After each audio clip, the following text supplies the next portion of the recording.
All right, welcome everybody to the live video workflow as code session. Today we have a great session for you planned. And the speakers for today are Peter Chave, the media architect. He will join us later in the session. We've been preparing for this. And of course, myself, I'm Mike Elissen, developer advocate at Akamai. And we're here to tell you everything about managing your live video workflow as code. Of course, many of our customers today are utilizing Akamai's live streaming capabilities, and we wanted to show you how easy it is to do this with the Akamai APIs, and we'll show you. So, a simple agenda here. We will give you a quick explanation on the live video workflow, explain a little bit about the technology behind it, the different components that make up the workflow. And then we'll show you into two demos. I will take what we call the configuration demo. In Postman, I will show you around how you would utilize the Akamai APIs to actually set up your live stream. And then Peter will kick us off and tie it together and actually show the live streaming in action with the encoder and player that he has prepared. Now, of course, there's Q&A as well, so feel free to ask us any questions. You should see the Q&A widget appear any minute now. So with that said, let's kick it right off into the actual video workflow. So here we have our video workflow, and as you can see, it's not as complex as you might think. What we have on the left-hand side is where you need to stream from is your encoder. The encoder is Akamai is very encoder agnostic in the sense that we support a wide variety of hardware-based or software-based encoders. And as long as you have the ability to push the content over HTTPS to Akamai, you are able to utilize Akamai's media services live, which I'll get to in a second. So many companies today are utilizing a wide variety of encoders, and for our demo today, Peter has prepared a FFMPEG encoder, which is a software-based and free open source encoder that you can use as well. And he's going to deploy that on a Azure instance. So we'll have FFmpeg in the cloud, and that will actually connect into the Akamai live streaming piece. Now, the Akamai part of this workflow consists of two elements. It consists of the ingest and it consists of the delivery. So we will see how that looks like. So on the one hand side, we have Akamai Media Services Live. And as mentioned, this is our live streaming solution that is push based. So what that means, it relies on an encoder, so the FFmpeg encoder, to push that content, to push the streams in multiple bit rates. And we support a wide variety of formats. We support the HLS format, dash, and also the brand new CMAF format. So that can be pushed into Akamai's Media Services Live ingest points. We have them deployed globally and widely distributed. So you can have, fault resistant and make sure that it's, highly scalable there to have just a good connection of ingesting it into Akamai. So that is the Media Services Live piece. And you'll see in the demo that we're going to utilize the Media Services Live API to create basically create our ingest points, create our origin, and have that ready to go. Now, once you have actually are with your encoder, you're ingesting into Akamai Media Services Live, you will need to reach your audience. So on the right-hand side, you have, of course, your users utilizing their video players. And again, Akamai is very player agnostic when it comes to video players. We will utilize a dash.js player. We are going to stream, we're going to at least attempt to stream in CMAF, which of course supports both HLS and dash. It's a sort of format agnostic. And we're going to use, again, the open source dash.js player, but you can utilize pretty much any player that you want on any device out there, desktop, mobile, iOS or Android. We support that, as of course. But we need to talk about the delivery piece. So if we have the ingest and we have the player, the missing link there is the actual delivery piece, the CDN piece, so to say. And that is, of course, the adaptive media delivery, or AMD, as we like to abbreviate things within Akamai. And that part we're going to spin up on the fly as well. So we're going to create an adaptive media delivery configuration with the what we call Property Manager API and spin that up for you. And the benefits of that is, of course, as Akamai, we have the delivery at very high scale. We have over 300,000 servers available nowadays deployed in all the internet service providers. So we have the ability to reach your global audience, and we have we have worked with some great companies out there to reach millions of concurrent viewers. So if you have whether it's small or whether it's large audiences, we can able to support you. Now, this is a typical video workflow, that is push based. So Encoder pushes the Akamai the content to Akamai, and the Akamai media delivery part, delivers that. What you also have is a different model. It's called the pool model, where you have your video player requesting the content from the Akamai adaptive media delivery part and just pulls the segments from an origin where that is stored. You typically see these in the on-demand workflows, but you can also do a live video workflow with pool only. This workflow would change in the fact that you just need the video player and you need the Akamai adaptive media delivery part. You wouldn't need the media services live, but that said, best practices, we do recommend utilizing media services live as much as you can, because it just has that fault tolerant. You can push it out in multiple bit rates, and it's just better for ultra low latency as well, which we're hopefully going to see today. Peter showcased that it's going to be within several seconds, like 2 or 3 seconds, we'll see action on the screen. Now, just to round it out, this is a very basic workflow. We are not going to add any fancy bells and whistles, but you can in the sense that protecting your streams and protecting your content is an extremely important part of your premium content. You may have content out there that you want to have behind a paywall, or you don't want to share after login. So we also have the ability to add in a lot of content security features. Things like token authentication, geo-blocking, watermarking, etc. It's not going to be part of the demo today, but the basis that we're laying here can easily be extended to add in these types of capabilities later on.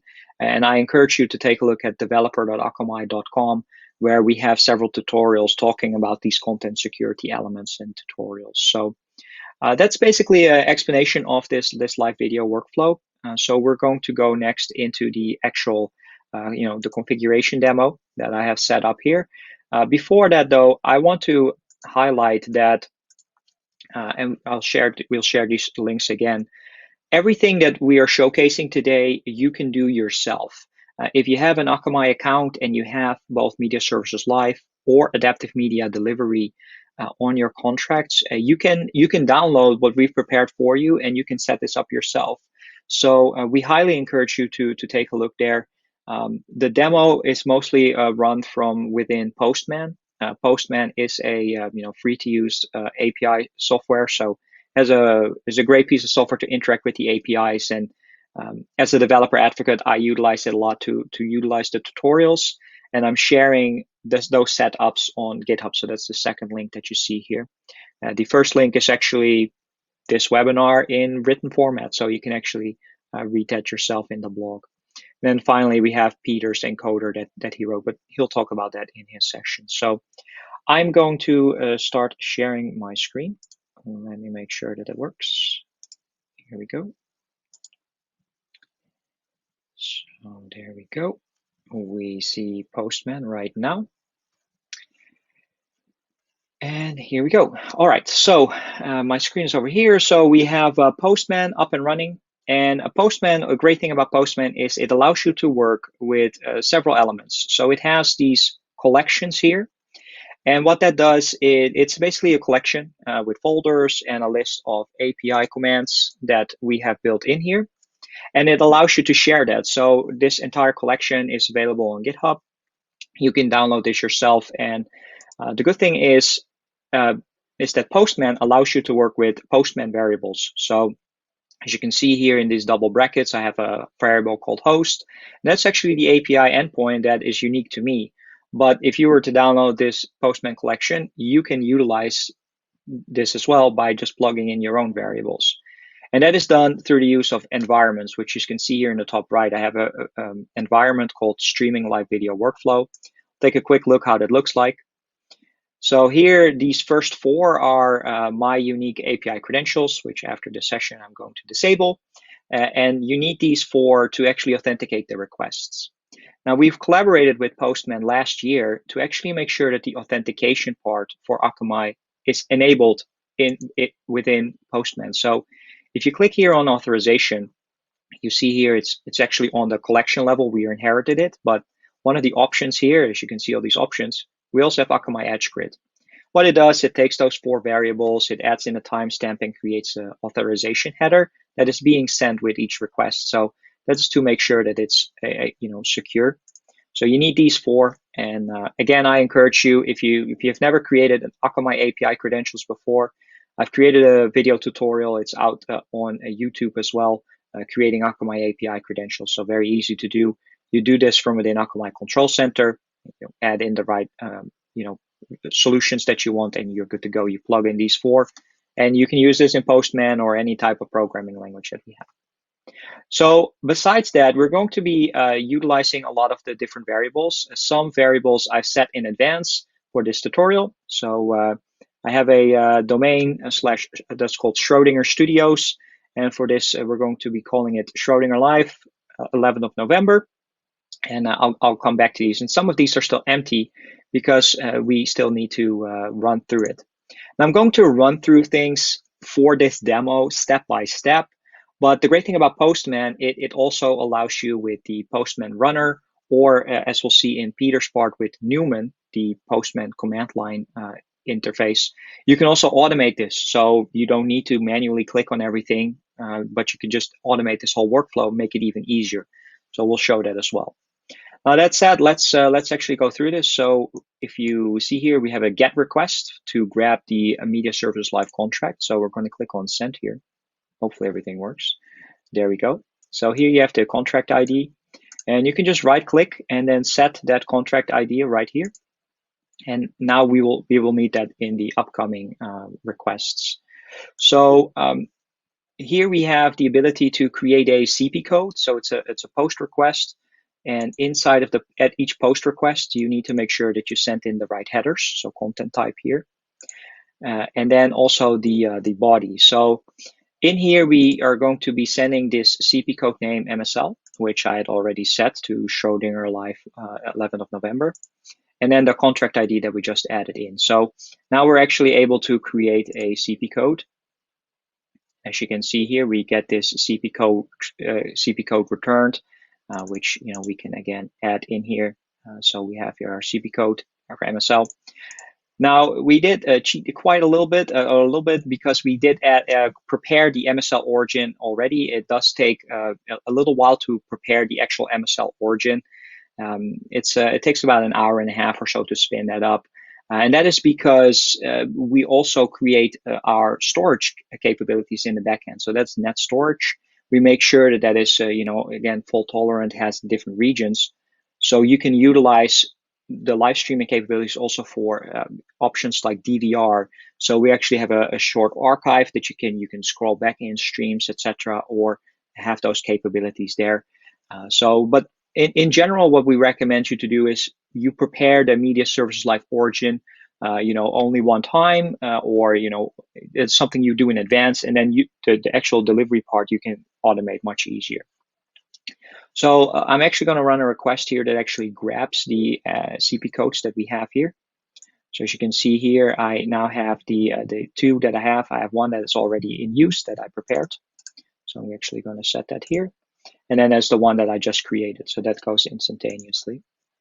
So then here is actually how you would create an origin. And that's just the step that you would go ahead here. So again, you need your contract ID. You need your hostname identifier, which we added in. That's the Schrodinger Live. And then we have the CP code. And then you have to specify something called encoder zones and backup encoder zones. And this is where that net storage part comes into play. So in here, I've already specified, since I'm based in Amsterdam, Europe, and I'm going to be uploading from Europe, that would be Europe. and they have a backup encoder here for US East. You can play around with the settings that you want. They are available on developer.akamai.com under the API section. So let's actually grab here the GET request and actually showcase the actual origins that we have. So here we have the actual origin. So we have our hostname. This is the unique MSL hostname that we have here. So I'm going to set that here. It's our MSL hostname. And then also we have here just every element that you need. Status, it's provisioned, so that's good.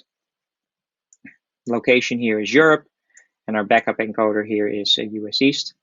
Actually, I grab this MSL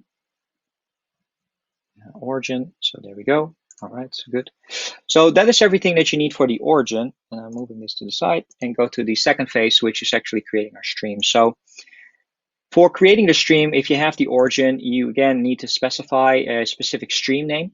So you can have multiple streams. So now you have one origin, and now you can go in and create multiple streams. So say you have multiple channels or you have multiple events. This is how you would go ahead and set up those multiple streams. Now we have the ability to support these different formats. So again, HLS, Dash, or CMAF, or a combination of them, you are able to do so. And again, it requires you to have just the encoder zones, etc. So we've already created that. An email address for you to send notifications that is actually up and running. So again, this request would fire off instantaneously, but it takes a little bit to get it set up. But when we actually list the streams, as you can see here, we already have a stream created. So here you see this the stream ID, which we're going to need later in the cycle. So I'm going to add that in here. And then you have all the different elements again when it was created, that it's provisioned. And of course, we can also grab the actual stream details, which will actually show you the unique URL that we require for our encoder. So here you see again the same data, but here we have, very interestingly, the publishing URL that Peter is going to need in his part to actually showcase this to the world. So I'm going to store this as a variable here, publishing URL, and I'll leave that on the screen for a second. So what this does is now when you've created this, and this is already created, we now have the ability to ingest. So this is available. You can now send over HTTPS. You can send the stream in multiple bit rates to Akamai. Peter is going to take care of that. So let's continue on and talk about the delivery part. So the delivery part requires you to set up adaptive media delivery configuration, and that is done through the Property Manager API. So we'll show that here. We also abbreviate that to PAPI. So we have that here. So let's prepare that. So first, what we need to do is we need to know if this actually has adaptive media delivery on the contract, which it does. So that's great. So we have that here. Then next up, we need to store our configuration in a group. So as you can see here, this is my trial account. I have different groups here, and I'm actually going to store this right in this group here. So I'm going to set this to group ID. And the next up, what we need to do is actually we need to create a CP code, a content provider code, which is a unique Akamai ID that is used for reporting, for billing, to make sure that all the traffic fits nicely. And that's a great way for you to separate the traffic and make sure that you get the diagnostics and all the data specifically for that. So again, you need to specify your contract and your group. And in the body, it's quite simple. You just need to specify your product ID and a name for it, which is going to be Schrodinger Life 111. Now you see me reuse the name multiple times. You could use only one variable for it, but I'll keep it like this in case you want to change it. So here we go. Let's actually create a CP code. So here we go. We have the 111294. That is very fortunate when it comes to ID, because if we look here and type in 111, there we go. So here you go. I have now the actual CP code. So let me put that in a variable. Here we go. Interesting, since the name is the same. There we go. So we have that set up. So now we have that unique ID that we're going to need in our configuration. Now, next up, what I have here is also creating the Edge hostname. So an Edge hostname is a concept where you can actually CNAME your domain to Akamai. So in this particular case, to make things very simple, what we're going to be doing is we're going to use an Akamized.net hostname. So if I use the Akamized.net hostname, the good thing is that you can see here it says shared certificate. We already have a HTTPS certificate enabled, so it will have HTTPS out of the box, and it's very easy to get going. You can use your own domain. You just need to add in the extra step of make sure that we have an Akamai certificate as well, which you would use the certificate provisioning system for, or the API, the CPS API, certificate provisioning system API. But just simple here, we're going to create the Schrodinger Live Edge hostname. So I'm going to create that. So that actually fired off a request to create the Schrodinger 1111.akamized.net hostname, which takes about 3 minutes or so. So here we go. So now we're actually going to create our configuration. So what this does, as I specified here, in the contract in the group, we're going to create an adaptive media delivery configuration called Schrodinger 111 with the property version being 1. So I'm going to create that.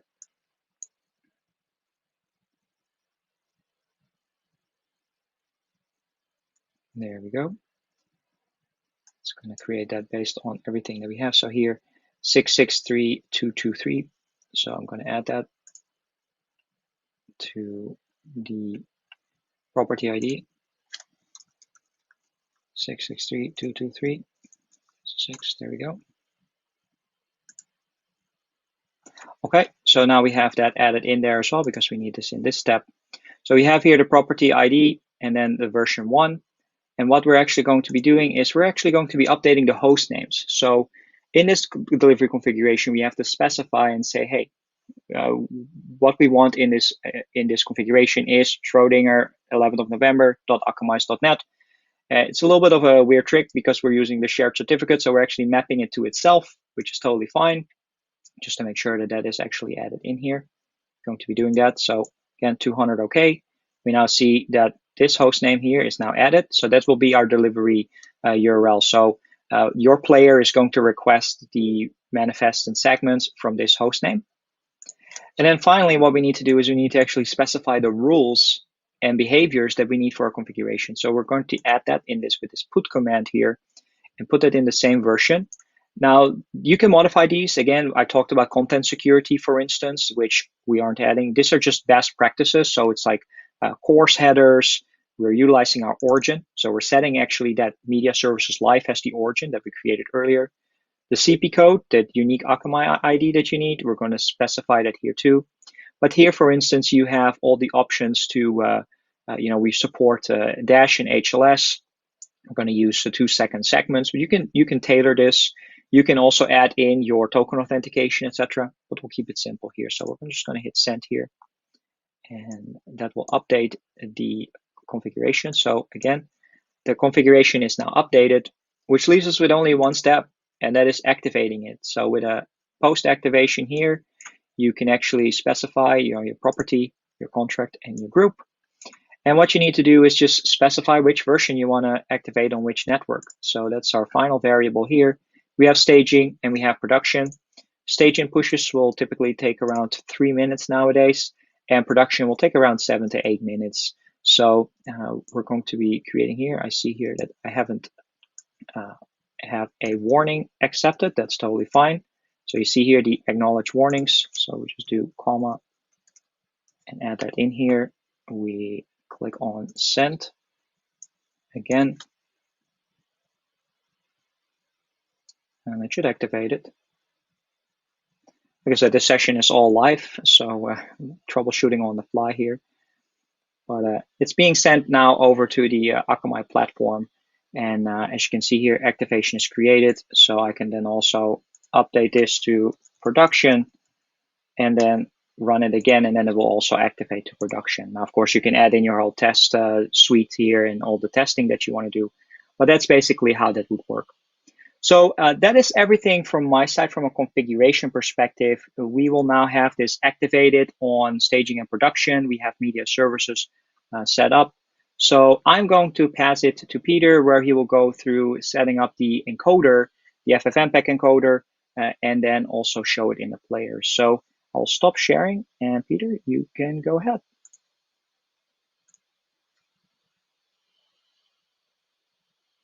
Good morning, good afternoon, wherever you are. My name is Peter Chave. I am Principal Architect in the through making an input to this workflow that Mike's just set up for us. So I'm going to share my screen now. Hopefully this pops up. So I too have been using Postman, and I too have the same scripts that Mike published and followed along his blog there. So what I've done in my Postman is I've set up my own account and I've set up all of my own scripts and things. But what I wanted to show off really was, Postman's a universal tool for testing a lot of different APIs, not just the Akamai one. So in order to show off building an encoder and the player, I thought I'd build an encoder from scratch. So nothing like a good live demo here. So we've got to the end of where Mike set up the origin for us, which is where we're going to publish to, and then the AMD, the delivery product, which will basically allow us to have a host name that we can then pull the content to the player from. So from adaptive media delivery, the player will make a request. The request will then come back to the origin, which is MSL. And we're just going to build the encoder now to be able to feed content to MSL. So that's the push model. So I was using Postman to set up my encoder as well. So I have a different workspace in here. So this is the same one Mike had. I also have one for Azure. So in my Azure workspace, I have a bunch of the APIs which are published from their developer website, which allow me to build a VM, send it commands, tear it down, set up all the network and infrastructure I need to build the virtual machine. So in my collections, I have a couple of collections. One to build a VM literally from scratch. This is when I want to do testing, when I'm testing like the latest version of Ubuntu or CentOS or a new OS or a new set of packages. There may be a new branch of FFmpeg I want to do some testing on. So I'll use that image to basically build one up from the ground. I have another set of collections which will build me a VM based on an image. So this is like a golden template VM. So that's what I'm going to use today because it's a little bit faster. This one takes about 6 minutes. This one takes about 90 seconds. And so I want to get to Q&A as quick as possible so we can chat about what we've done here.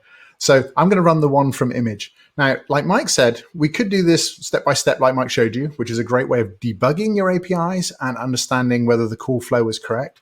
But we have this thing called Runner, which is a way of executing an entire collection by feeding in a set of test variables or an environment, and then it will run all of the steps. So to build a VM on Azure, you need to create a bearer token so you can access it. You need to set up some networking stuff, some security groups, and then you need to tell it how to start the VM. So that's what I'm going to do. But rather than run it from the UI, I'm actually going to run it from a script that Mike pointed out. So I can export this collection of functions and their associated tests, and I can then build them into a command line called Newman. So Newman is a command line version of Postman Collection Runner.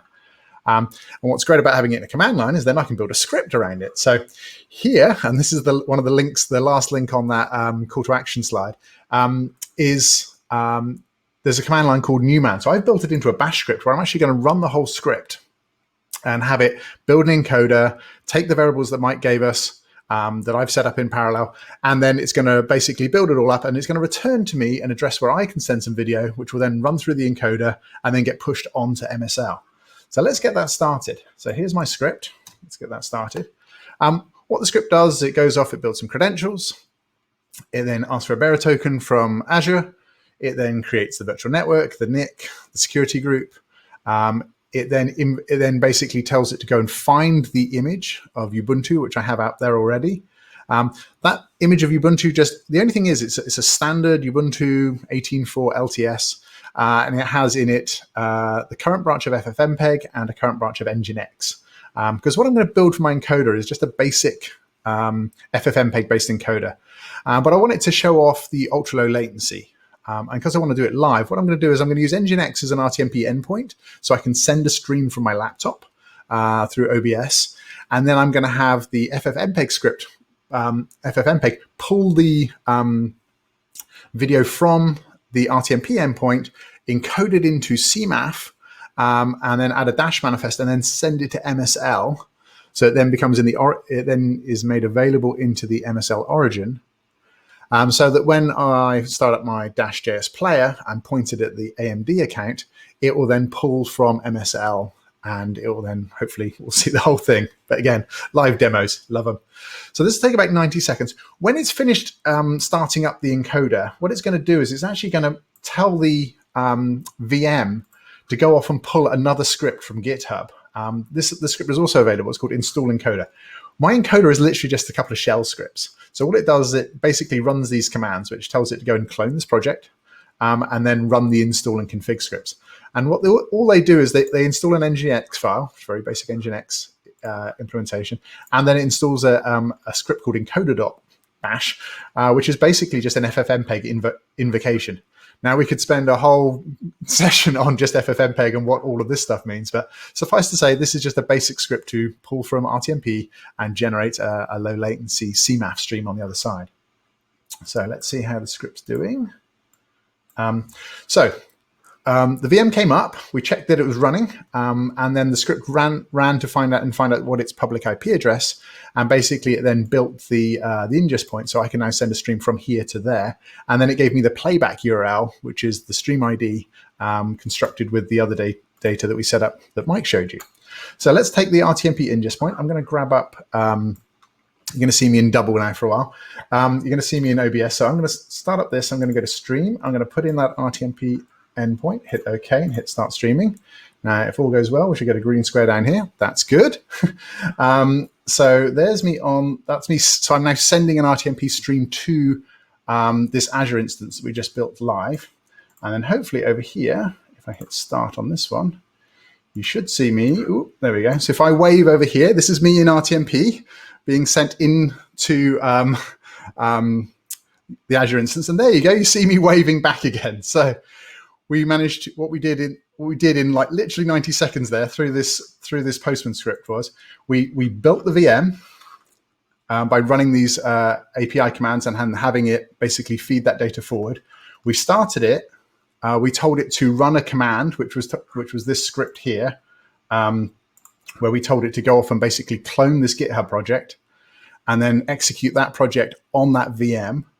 And then once that script was running, the second script that built the VM basically queried it to find out, okay, where do I send traffic to you? How do you operate?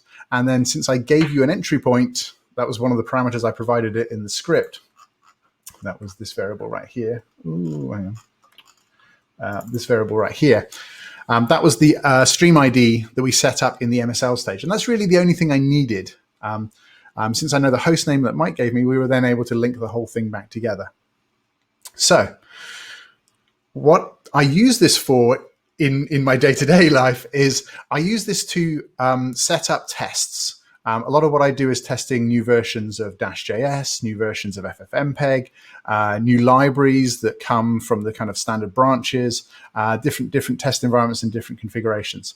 I may do this with my own encoders. I may do this with other commercial encoders. But by having all of my configurations as a set of collections, as a set of scripts, as a set of GitHub things that I store on GitHub, it allows me to keep very close track of change control. So if I modify a variable, I can see what I did, and I can go back and repeat that test very easily. In a commercial deployment where we're doing this for production traffic, this allows you to keep track of all of your configuration, not just your encoder, but maybe your player environment and the Akamai environment in between, such that when you're deploying or making changes, it's very easy to keep track of changes and to be very repeatable in the lab as well as in production, and have very tight change management control over your whole system. And as you saw, I could spin up a whole encoder system in like 90 seconds from beginning to end and test that particular configuration. I can also issue a command and have it all torn down in about 30 seconds. So again, this is very flexible from both from a development standpoint and very powerful from a production environment. So if we could go back to the slides, I will stop sharing here a second. Ooh, there we go. Right. screen. Like Mike said, at the top of the screen here, this side, is the a text version of everything Mike told you. That's his blog that has literally step-by-step everything he did, so that you can work through that at your own pace. The next one down is all of those Postman collections. So that's all of those pre-built templates in Postman. So you don't have to go through and basically cut and paste developer.akamai.com into Postman yourselves. We've done all that for you. And then the last one, if you want to play with Azure or you want to play with deploying encoders from scripts, especially FFmpeg and Nginx-based ones, that URL that will take you to GitHub projects. You're welcome to take those, mangle them, clone them, comment on them, and use them to hopefully reproduce everything you showed here. So with that, if anyone has any questions, we're going to go into like a Q&A. If we can get Mike on screen with me. There you go, Mike. Let's see if we can get ourselves. Excellent. So Mike, that was really, really powerful what we were able to do there. That was really easy to be able to pull all those things together very quickly. How many people are you seeing today use the APIs to manage their production environments? Yeah, so I mean, I've been a developer advocate now for this year, and before this, I was media pre-sales. Where in the last 2 or 3 years, I've definitely seen many companies request this journey. Like, how can we automate things with Akamai as code? How can we move to managing our solutions there? So we see more and more customers utilizing this today. There are actually some real-life customer examples archived on our Akamai developer YouTube sessions that were held in the past of some of these, even large customers. So you can see that in action. And so, I mean, from a large customer's perspective, this we have this notion of like golden configurations, which is this where you build it, you get it just the way you like it, do all the tuning and tweaking, and then you have a way of snapshotting that to a config, which means if you want to make any version changes beyond that, that's got to be much easier than trying to do it all through a UI and trying to make keep track of everything you do each time and make sure every box is checked in the UI the same way each time. Mm-hmm. Yeah, no, I agree with that. That is, again, an approach that we see used a lot is the golden template or golden master template. Just to be able to, when I kind of showed it as well, like just having everything set with variables. And we've been supporting Akamai variables for user variables for several years now. So you have the ability to do that. And the fact that you can do this in live video workflows as well is just very repeatable, very easy to use. I mean, I've seen people utilize, again, you typically see this in the broadcast world where they have hundreds of channels. It's just very easy to spin up these hundreds of channels with just one set of variables, basically. So yeah, I was actually wondering so you did the whole Newman workflow with Azure. Roughly how long did it take you to get that all up and running? Trial and error, I assume. Yeah, so I mean, one, you have to learn the API, which is where having a pre-built collection. Unfortunately, I couldn't find a good pre-built collection from Azure that did just what I wanted. So I spent a little bit of time on their developer site, kind of pulling that data in. It probably took me probably less than a day just to get those templates down. And then it was a case of kind of refining it. What's nice about Postman and a lot of these other API developer environments is one of the things that Postman lets you do is allows you to do like pre-tests where you can kind of do some pre-computation in JavaScript, and then it lets you do some kind of post-tests. So once you get the result back, it lets you process the response. And so several times what I was doing in my script there would be like, I would ask for like the bearer token, for example.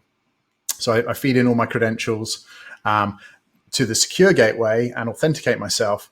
And what it returns in the response is it returns this giant blob of kind of base64 encoded text soup, which is the bearer token, which you then need to attach to the header of each subsequent request to be able to get into the system.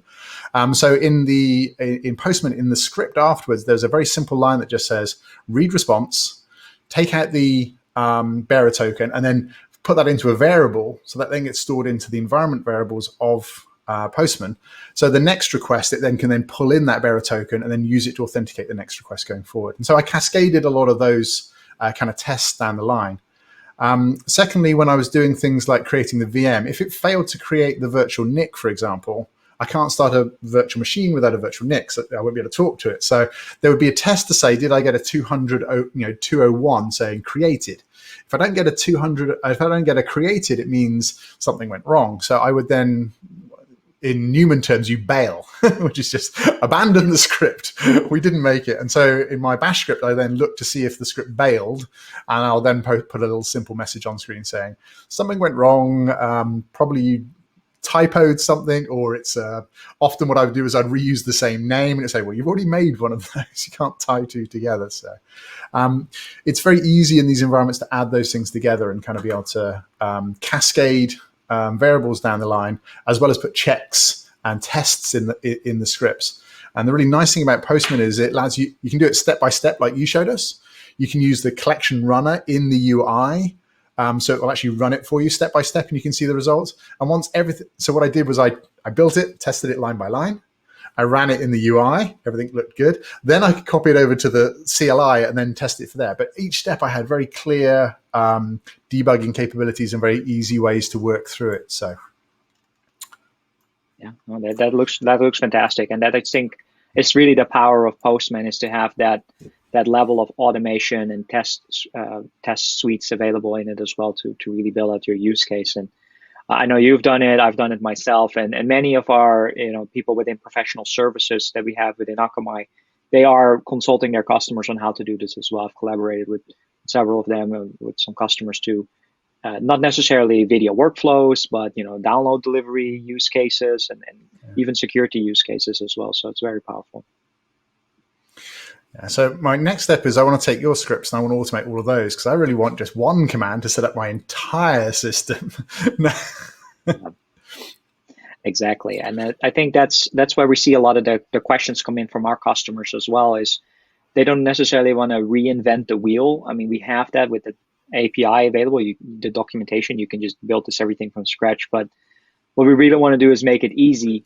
So we offer these collections, and you can just download them. You can play around with it yourself to just make it easier to build, instead of reinvent the wheel yourself. Just play around with what we have. And it's really the driver behind Akamai's developer advocacy team, the Akamai as code, and you will see this coming up in the upcoming months. That's something that I am very focused on with my colleagues to make it easier, and with your help as well. Excellent. Right. I think check. That's it for the questions. I didn't see any more come in the meantime. So, Mike, thank you very much. That was fabulous to see all of that. And I think we will, there is some hang around. There are a lot of other great sessions. I know I'm waiting for the celebrity keynote in 45 minutes. My children are very excited that we have Paul Rudd presenting. So hang around for that one. A lot of the other sessions, I know, Mike, you did a great session last night. It was a little early in the morning for me. So all of those, if you missed it because of time zones, will be available on demand. Please explore the virtual trade show here and go off and see some other videos and hang out. That'd be great. All right. Thanks so much. Speak soon. Thank you very much, everybody.